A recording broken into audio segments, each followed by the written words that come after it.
Au nom du ministre du Commerce et de l'Industrie qu'il représentait, le directeur général du commerce intérieur a présidé et a procédé à l'ouverture de l'atelier national de validation de l'avant-projet de loi portant code des marchés de gros et de détail, le mardi 19 novembre 2024 à Yamoussoukro. Au cours de cette rencontre de réflexion qui a regroupé les organisations professionnelles de commerçants, les présidents des organisations professionnelles agricoles, les responsables du secteur privé et les présidents des associations des consommateurs, Emeka Blanc-Koizan a rappelé l'objectif général de cet atelier qui est de présenter et de prévalider le rapport diagnostic et le projet de loi portant code des produits agricoles, alimentaires et divers en Côte d'Ivoire, ainsi que ses décrets d'application. À cet effet, le représentant du Dr Souleymane Diarra-Souba a noté la nécessité de créer un cadre juridique et institutionnel stable, propice à la croissance du secteur. En toile de fond, la mise en place des règles claires,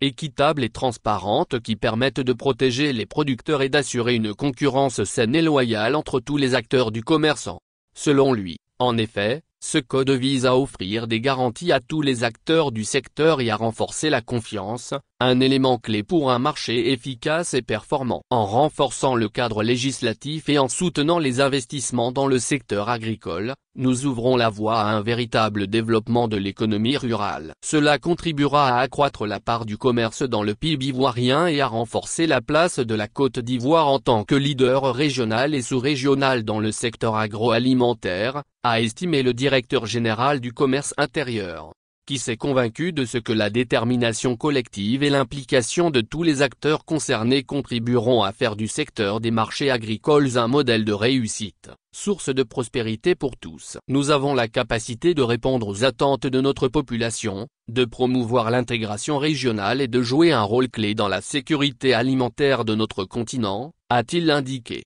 À juste titre, il a invité les différents acteurs de l'atelier de Yamoussoukro à participer activement aux échanges, afin de faire de ce code un outil efficace et adapté aux enjeux actuels. Emeka Blanc-Koizan n'a pas manqué de réaffirmer l'engagement du ministre Souleymane Diarra-Souba à poursuivre la modernisation du secteur du commerce, en mettant en place des politiques publiques qui soutiennent les commerçants, créent des emplois et qui renforcent la compétitivité de l'économie ivoirienne.